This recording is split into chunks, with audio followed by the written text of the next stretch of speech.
ದೇಶದ ಪ್ರಧಾನಿ ನರೇಂದ್ರ ಮೋದಿ ಹುಟ್ಟುಹಬ್ಬದ ಪ್ರಯುಕ್ತ ಚಿತ್ರಕಲಾ ಸ್ಪರ್ಧೆಯನ್ನು ಆಯೋಜನೆ ಮಾಡಲಾಗಿತ್ತು. ಈ ಚಿತ್ರಕಲಾ ಸ್ಪರ್ಧೆಯಲ್ಲಿ 300ಕ್ಕೂ ಅಧಿಕ ವಿದ್ಯಾರ್ಥಿಗಳು ಭಾಗಿಯಾಗಿದ್ದು ವಿಶೇಷವಾಗಿತ್ತು. ಹೌದು, ಆನಿಕಲ್ ಫಿಟ್ರನ್ ಜೊತೆ ಪೇಂಟಿಂಗ್ ಕಾರ್ಯಕ್ರಮ ಇದು. ಮೋದಿ ಹುಟ್ಟುಹಬ್ಬದ ಪ್ರಯುಕ್ತ ಚಿತ್ರಕಲಾ ಸ್ಪರ್ಧೆಯನ್ನು ಆಯೋಜನೆ ಮಾಡಲಾಗಿತ್ತು. ಬೊಮ್ಮನಹಳ್ಳಿ ವಾಜಪೇಯಿ ಕ್ರೀಡಾಂಗಣದಲ್ಲಿ ಈ ಕಾರ್ಯಕ್ರಮವನ್ನು ಆಯೋಜನೆ ಮಾಡಲಾಗಿತ್ತು. ಚಿತ್ರಕಲಾ ಸ್ಪರ್ಧೆಯಲ್ಲಿ 300ಕ್ಕೂ ಅಧಿಕ ಮಕ್ಕಳು ಭಾಗಿಯಾಗಿದ್ದು ವಿಶೇಷ. ಭಾರತ ಭೂಪಟ ತಿರಂಗ ಧ್ವಜದ ಜೊತೆ ನರೇಂದ್ರ ಮೋದಿಯವರ ಈ ಫೋಟೋ ಮೂಡಿದ್ದು ಬಹಳ ವಿಶೇಷವಾಗಿ ಕಂಡುಬಂದಿತ್ತು. ಇದರ ಜೊತೆಗೆ ಚಿತ್ರಕಲಾ ಸ್ಪರ್ಧೆಯಲ್ಲಿ ಭಾಗಿಯಾದ ಮಕ್ಕಳಿಗೆ ಪ್ರಶಸ್ತಿ ಪತ್ರವನ್ನು ವಿತರಣೆ ಮಾಡಲಾಗಿದೆ. ಮಕ್ಕಳಿಗೆ ಪ್ರಶಂಸನೀಯ ಪತ್ರ ನೀಡಿದರು ಶಾಸಕ Satish Reddy.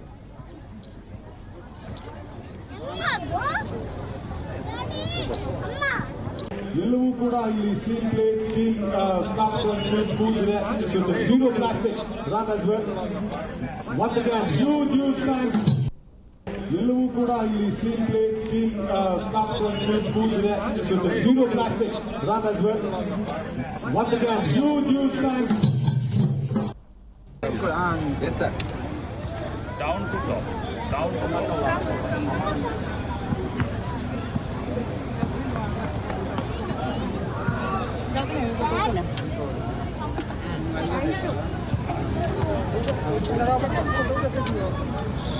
Top to down. Yes. Just a second, please.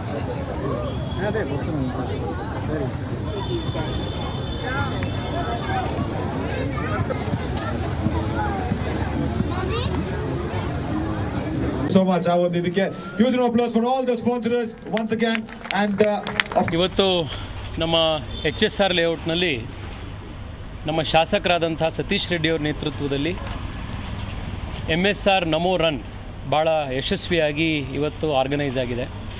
ಸಾವಿರಾರು ಜನ ಯುವಕರು, ಮಹಿಳೆಯರು, ಮಕ್ಕಳು, ವಯಸ್ಸಾದವರು ಎಲ್ಲರೂ ಬಂದು ಈ ಓಟದಲ್ಲಿ ಭಾಗವಹಿಸಿ ಒಂದು ಸ್ವಸ್ಥ ಮತ್ತು ಫಿಟ್ ಸಮಾಜ ಮತ್ತು ಒಂದು ಹೆಲ್ತಿ ಆ್ಯಂಡ್ ಫಿಟ್ HSRನ ನಾವು ನಿರ್ಮಾಣ ಮಾಡ್ತೀವಿ ಅಂತ ಎಲ್ಲ ಓಟದಲ್ಲಿ 5 ಕಿಲೋಮೀಟ್ರ್ ಓಡಿ ಸಂಕಲ್ಪ ಮಾಡಿದ್ದಾರೆ.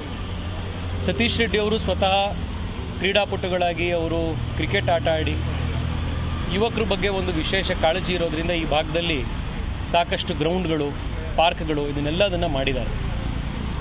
ನಿಮ್ಮಲ್ಲಿ ಎಷ್ಟು ಜನಕ್ಕೆ ನೆನಪಿದೆ ಗೊತ್ತಿಲ್ಲ, ಬಟ್ ನಮ್ಮ ಅಟಲ್ ಬಿಹಾರಿ ವಾಜಪೇಯಿ ಮೈದಾನ ಇವತ್ತೇನಿದೆ, ಆ ಸ್ಟೇಡಿಯಮ್ಮು ಮುಂಚೆ ಒಂದು ಪಾಳು ಬಿದ್ದಂಥ ಜಾಗ ಆಗಿತ್ತು.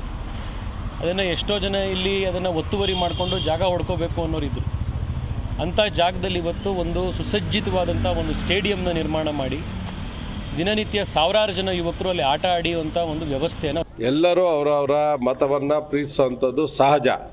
ಆದರೆ ಇದನ್ನು ಒಂದು ಕ್ಯಾಂಪೇನ್ ರೀತಿಯಲ್ಲಿ ಕಲ್ಲು ಹೊಡಿಲಿಕ್ಕೆ ಅಥವಾ ಇನ್ನೊಂದು ಏನಾದರೂ ಮಾಡಲಿಕ್ಕೆ ಏನಾದರೂ ಹೋದರೆ ಅವರಿಗೆ ಸರ್ಕಾರಗಳು ನಿಯಂತ್ರಣ ಮಾಡದೇ ಇದ್ದರೆ ಖಂಡಿತವಾಗಲೂ ತುಂಬ ದೊಡ್ಡ ತಪ್ಪಾಗ್ತದೆ.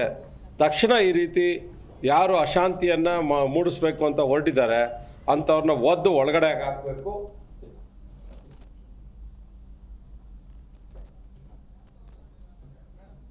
ಮಸೀದಿ ಇದೆ, ಅಲ್ಲಿ ಮಾಡ್ಕೋಬೇಕು. ಬೀದಿಗೆ ಬಂದು ಸಾರ್ವಜನಿಕರು I love Mohammed, I love Mahadev campaign ವಿಚಾರಕ್ಕೆ ಸಂಬಂಧಪಟ್ಟಂತೆ ಬಿಜೆಪಿ ಶಾಸಕ ಸತೀಶ್ ರೆಡ್ಡಿ ಪ್ರತಿಕ್ರಿಯೆಯನ್ನು ಕೊಟ್ಟಿದ್ದಾರೆ. ಈ ಕ್ಯಾಂಪೇನ್ ಕಲ್ಲು ಹೊಡೆಯೋಕೆ ಬಳಕೆ ಮಾಡಬಾರದು, ಅಶಾಂತಿ ಸೃಷ್ಟಿ ಮಾಡುವವರನ್ನು ಒಳಗೆ ಹಾಕಬೇಕು, ಸರ್ಕಾರ ಇಂಥವರನ್ನ ನಿಯಂತ್ರಣದಲ್ಲಿಡಬೇಕು, ಸಮಾಜಘಾತುಕ ಶಕ್ತಿಗಳನ್ನು ದೇಶದಿಂದ ಹೊರಹಾಕಬೇಕು ಅಂತ ಹೇಳಿದ್ದಾರೆ. ಅವರ ಮತವನ್ನು ಪ್ರೀತಿಸುವಂಥದ್ದು ಸಹಜ.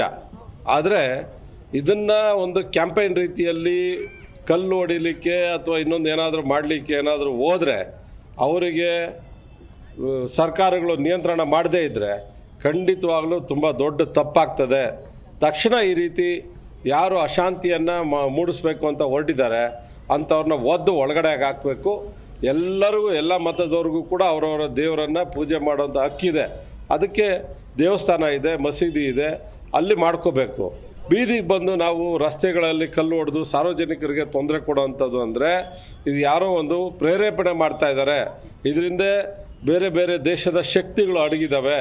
ಅಂಥವ್ರನ್ನ ಹೊರಗೆ ಎಳೆದು ಒಳಗಡೆಗೆ ಹಾಕಲಿಲ್ಲ, ದೇಶದಿಂದ ಇವ್ರನ್ನ ಹೊರಗಡೆ ಗಟ್ಟಲಿಲ್ಲ ಅಂದರೆ ನಾವು ನಿರಂತರವಾದಂಥ ಸಮಸ್ಯೆಗಳನ್ನು ಅನುಭವಿಸ್ಬೇಕು.